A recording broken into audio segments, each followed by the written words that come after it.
मां, इतनी सी बात के लिए मेरे पिता को, क्या आपको मेरे ऊपर भरोसा नहीं था? वाल्मीकि रामायण में वर्णन आता है। क्या आपको राम के ऊपर भरोसा नहीं था? आप एक बार कह के देखी तो होती मुझसे। करोड़ों अयोध्या का सुख में त्याग कर सकता हूं, अपने माता पिता के आज्ञा के पालन के लिए करोड़ों अयोध्या का सुख त्याज्य है, वो मेरे लिए गौण है, न्यू।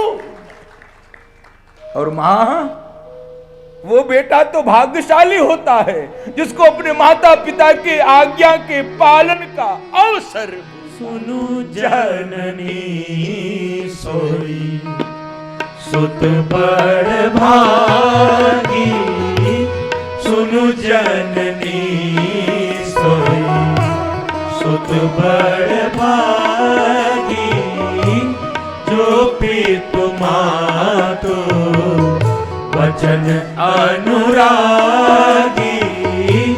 जो पितु मातु वचन अनुरागी, तनया मातु पितु तोष निहारा, तनया मातु पितु तोष निहारा, दुर्लभ जननी सकल संसारा, दुर्लभ जननी सकल संसारा, सुनु जननी सोई सुनु जननी सोई, सुनु जननी सोई सुत बड़ भागी।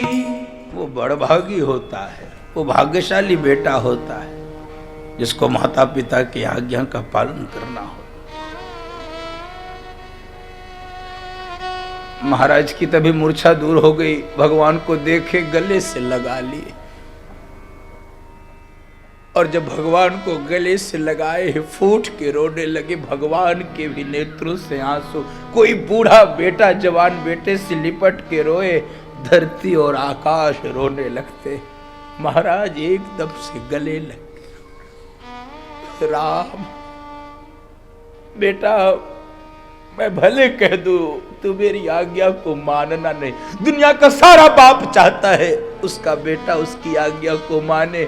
आज ये एक लाचार बाप है, वो चाहता है उसका बेटा उसकी आज्ञा को ठुकरा दे। लग जाए कलंक रघुकुल को, लग जाने दो। लोग कहेंगे दशरथ एक ऐसा राजा हुआ जिसने अपने वचन की रक्षा नहीं की पाई। ठीक है, लेकिन तुम मत जाना। हे भोलेनाथ, रक्षा करो। यदि कल तुम सूर्य नारायण रक्षा करो, कल उदित मत होना। यदि उदित हो गए तो तीन तीन विधवा बहुओं का मुंह देखोगे। राम की बिना मैं नहीं रह सकता। बहुत विह्वल होके महाराज धरती गिर गए। राम जाना नहीं बेटा। हे भोलेनाथ, आशुतोष तुम अवधर दानी, आरती हरहु दीन जनु जान। बुद्धो माताओं, भगवान ने कहा पिताजी आप अधीर मत होइए। क्यों पूरी दुनिया चाहती राम जैसा बेटा हो, क्यों चाहती? देखो, इसीलिए गोस्वामी जी ने लिखा था, प्रसन्नताम यान गताभिषेकतस्तथा न ममले वनवास दुखता। क्या राम जी वन की सूचना सुन लिए? कोई फर्क नहीं है, तटस्थ है। इसी को गीता में भगवान ने स्थित प्रज्ञ शब्द का प्रयोग किया है साधक के लिए। स्थित प्रज्ञ।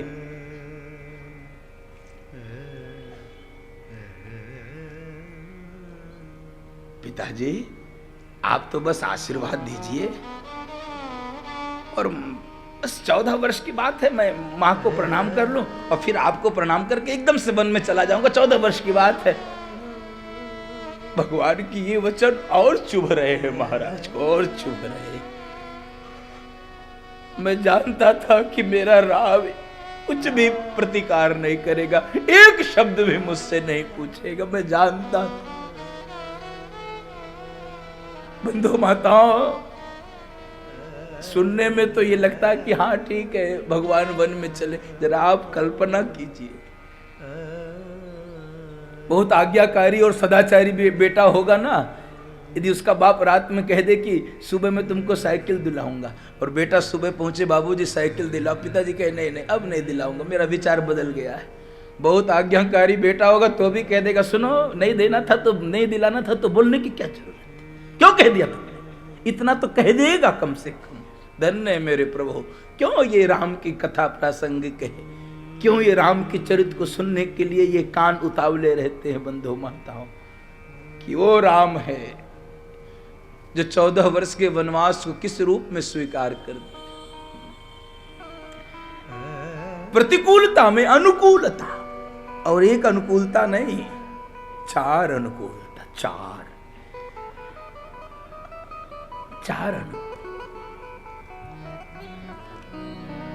अनुकूल।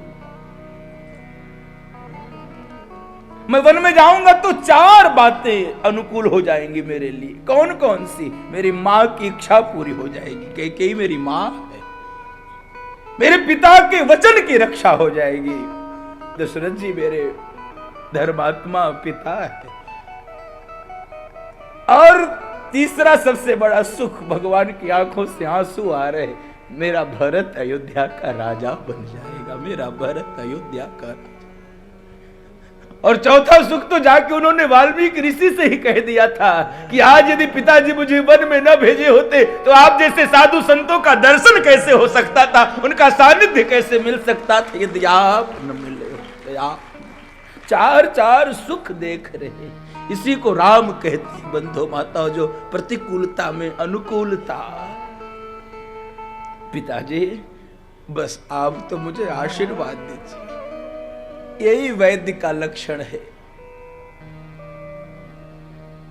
बड़े से बड़े दुख को कैसी व्याख्या करके देखो, बस मैं मां को प्रणाम करके आ रहा हूं। मां की कौशल्या मां के पास पहुंच रहे, देखो दर्शन करो इस कौशल्या मां के चरित्र का। ये राम को आता हुआ देखी, तैयारी करके रखी है, एकदम बूढ़े अस्तनु से दूध छलक गया, आज मेरा राम राजा बनेगा, आज मेरा राम राजा बनेगा। ओ राम राघव तू भूखा नहीं रह सकता बहुत देर तक, बड़ी देर तक राज्याभिषेक की क्रिया चलेगी। बेटा सुन, थोड़ा फल खा ले, थोड़ा दूध पी ले। भगवान भी कांप गए भीतर से, कैसे बताऊं मां को कि अब मैं अयोध्या का राजा नहीं बनूंगा। गोद में बिठा के, मां के अंदर ममता होती है ना, गोद में बिठा लिया कौशल्या मां ने। भगवान हाथ जोड़ के बैठे और ये मैया बार बार भगवान का मुख चूम रहे, बार बार मुख चुंबती माता, बार बार मुख चुंबती माता, नयन नेह जलो पुलकित गाता, नयन नेह जलो पुलकित गाता। बार बार मुख चूम रहे, मेरा राम राजा बनेगा, मेरा राम राजा बनेगा। मां, भगवान सोच रहे कैसे बताओ इस मां को, कैसे बताओ। मां, हाँ बेटा बोल। मेरे पिता ने आज एक न्याय किया है, मेरे पिता जैसा धर्मात्मा राजा भी नहीं कोई हो सकता, ऐसा न्यायप्रिय कोई बाप भी नहीं। क्या मतलब बेटा? मां मैं बड़ा हूं ना, भरत छोटा है। हाँ, तो पिताजी ने छोटे भाई को अयोध्या जैसे छोटे राज्य का राजा बनाने का निर्णय लिया। मैं बड़ा हूं इसलिए मुझे जंगल जैसे बड़े राज्य का राजा बनाने का निर्णय मेरे पिता ने लिया। पिता दीन मोहि कानन राजू। बंधु माताओं, परिस्थिति कैसी भी हो, व्याख्या कैसी होती है ये ज्यादा, यही व्याख्या के लिए राम महत्वपूर्ण है। दुखद परिस्थिति की सुखद व्याख्या करने वाले को राम कहते। परिस्थिति कितनी दुखद है, अयोध्या चीख रही है, महाराज चीख रहे हैं, राज्याभिषेक का उत्सव टल गया है। तेरा कल्पना केवल करिए, जानकी जी के बारे में केवल उनका एक चित्र अपने आंखों के सामने आप कल्पना करिए, वो जानकी जी भी वन में जाएंगे।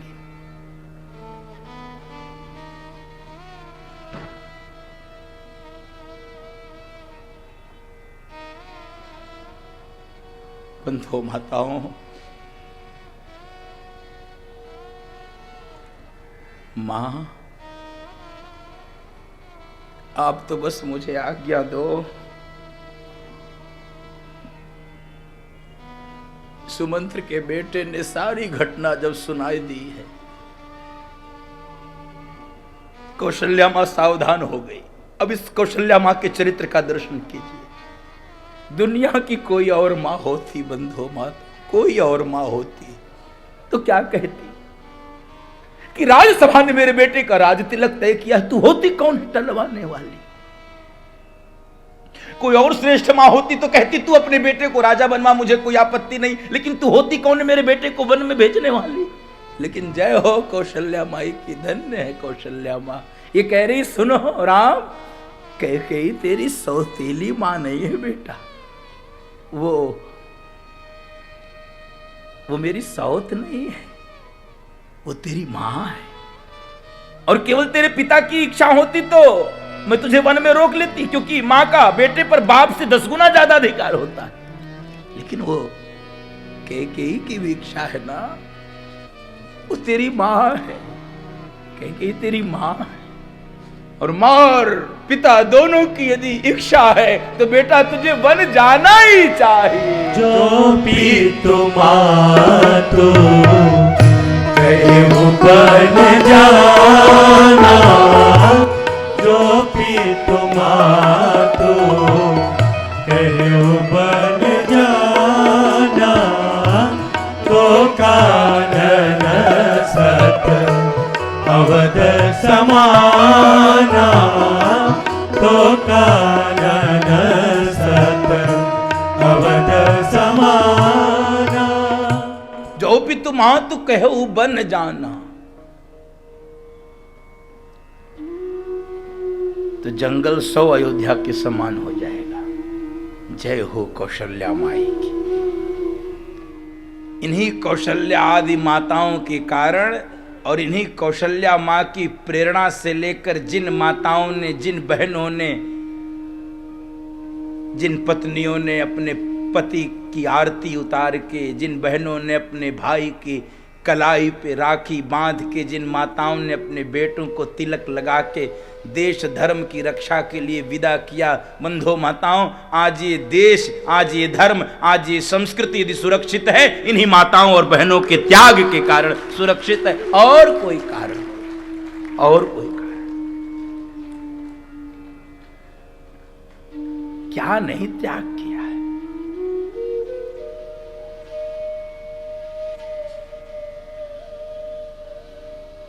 एक ऐसे त्याग की कथा आपको सुना दूं, आपकी भी छाती चौड़ी हो जाएगी, गौरवान्वित हो जाएगी। बंधु माताओं, अनंत गुना त्याग, उसके ऊपर भी कोई त्याग हो सकता है। बूंदी के चौहान शासकों की बेटी थी, विवाह हो गया सलम्बुर के सरदार राव रतन सिंह चुड़ावत से, नाम था हाड़ा रानी।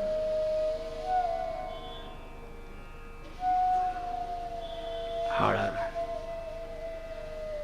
7 दिन विवाह का हुआ था राव रतन सिंह चुड़ावत और हाड़ा रानी का, 7 दिन।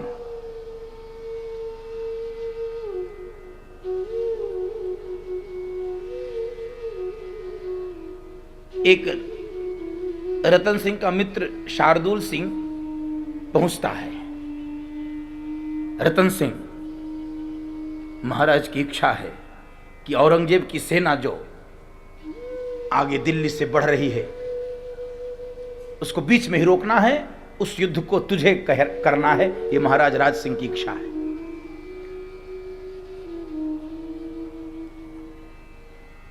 राव रतन सिंह ने सुना मुझे युद्ध के लिए जाना है। पत्नी की ओर मुख देखा, पत्नी का मुख देखा, उसके हाथ के मेहंदी के रंग भी नहीं छूटे थे बंधु माता, पांव के आलता के रंग नहीं छूटे थे। 7 दिन पहले विवाह हुआ था, कांप गए। लेकिन छात्र धर्म याद आ गया कि युद्ध के मार्ग से हम विमुख नहीं हो सकते।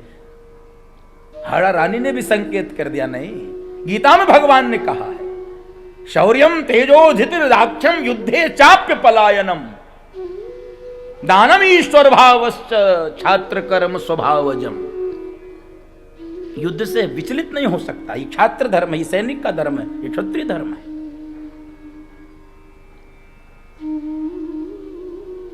सूचना दे के शार्दुल सिंह चला गया। हाड़ा रानी ने आरती उतारी, तिलक किया, स्वामी वीरों की भांति जाइए, मेरी चिंता मत करिए, हम भी क्षत्राणी हैं, जाइए युद्ध कीजिए, मेरी चिंता मत कीजिए। बोलती जा रही, कांपती जा रही ओठ। माताओं का हृदय फूलों से भी ज्यादा कोमल होता है, आवश्यकता पड़ने पर वो वज्र से भी ज्यादा कठोर हो जाती है। वज्रादपि कठोराणी मृदूनि कुसुमादपि।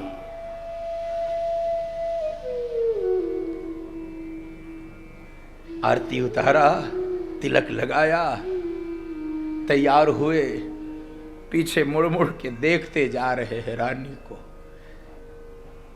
आप कल्पना करिए, 7 दिन पहले विवाह हुआ था, मेहंदी के रंग छूटे नहीं थे, चल पड़ी टुकड़ी, नेतृत्व कर रहे थे राव रतन सिंह चूड़ावत। युद्ध के मैदान के निकट पहुंचने से पहले बहुत याद आने लगी उनको अपनी रानी की। ये मनुष्य का स्वभाव है। एक दूत से कहे, सुनो मुझे बहुत याद आ रही रानी की, जाकर रानी से कह दो कि आपके पति ने आपकी कोई प्रिय वस्तु निशानी में मांगी है, उनको बहुत याद आ रही, उसको देख के अपना दिल बहला लिया करेंगे। एक सैनिक हाड़ा रानी के पास पहुंचा, महारानी की जय हो, महाराज ने कहा है कि आप अपनी कोई प्रिय वस्तु निशानी में दे दीजिए, महाराज को आपकी बहुत याद आ रही है। उसी को देख के वो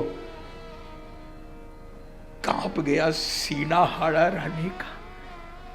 युद्ध के मैदान में मेरे पति को मेरी याद आ रही है, कहीं मेरी याद करते करते वो कमजोर न पड़ जाए, कहीं युद्ध न हार जाए, छात्र धर्म कलंकित होगा, मेरा सुहाग कलंकित होगा, मेरा पत्नी धर्म कलंकित होगा। मेरी याद के कारण यदि युद्ध में हार गए, क्या कठोर हुई होगी वो रानी, आप कल्पना करो। प्रिय वस्तु निशानी में मांगा है। बंधु माताओं, सैनिक से कहा कि मैं जो निशानी भेज रही हूं किसी और को मत दिखाना, सीधे मेरे स्वामी को देना। और मैं एक पत्र लिख रही हूं, उसको भी मेरे स्वामी। पत्र लिखा, और बंधु माताओं, वो वीर प्रसूता, वो वीर मां बगल में रखे हुए तलवार को उठा के अपनी गर्दन को काट दिया। सैनिक कांप गया। बड़े बड़े त्याग हमने देखे, ऐसा त्याग हमने नहीं देखा। एक पात्र में कटे हुए गर्दन को रख के कपड़े से ढक लिया। सैनिक पत्र को लेके महाराज के पास पहुंचा है, पत्र दिया, महाराज रानी ने प्रिय वस्तु निशानी में भेजा है, पत्र पढ़ा है। ऐसा युद्ध करिएगा कि इतिहास के पन्ने में अमर हो जाइएगा। अपनी प्रिय वस्तु मैं निशानी में भेज रही हूं, अब हम लोग ऊपर एक साथ मिलके चर्चा करेंगे। वस्त्र हटाया है, अपनी रानी का कटा हुआ गर्दन देख फूट पड़े। बंधुओं माताओं, अपने रानी के कटे हुए गर्दन के सौगंध खा के इतिहास साक्षी है, ऐसा युद्ध राव रतन सिंह चूड़ावत ने किया है। मुगलों की सेना को गाजर मूली की तरह काट के अपने रानी के प्रेम में अमर हो गए। बंधु माताओं, आज भी वो महल, आज भी राजस्थान की वीरता को गाता है। आज भी हाड़ा रानी का महल लोग देखने के लिए जाते हैं। ऐसे नहीं बचा है धर्म जितना आसानी से हम इसको समझते हैं। ये कोई कल्पना की कथा मैं आपको नहीं सुना रहा हूं। इन इतिहासों से हम सबको अपरिचित रखा गया। बंधु माताओं, ये हमारा गौरवशाली जाजलमान इतिहास है। हम वो लोग हैं जो इस देश की रक्षा के लिए प्राण न्यौछावर करने में एक सेकंड का भी समय नहीं लगाते हैं। हम सबकी यही प्रार्थना रहती है, हम सबकी यही इच्छा रहती है, जिएंगे भी इसी के लिए और मरना पड़ेगा तो हम जिएंगे और मर तेरे लिए।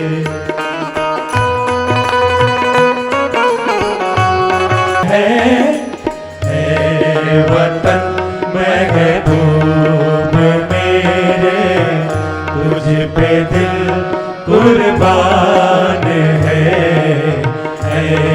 वतन महबूब मेरे, तुझ पे दिल कुर्बान है।